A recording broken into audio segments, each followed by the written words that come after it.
Well, it's Wednesday. Ham and Jam in Hewlett, otherwise known as No Panties Wednesday. And they are piling in.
You have vendors, food, beer, and at noon,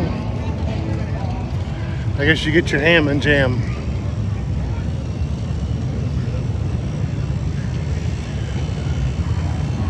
And it's about 11:30. I think I'm gonna go find me a shady spot to sit down until the ham and jam is served.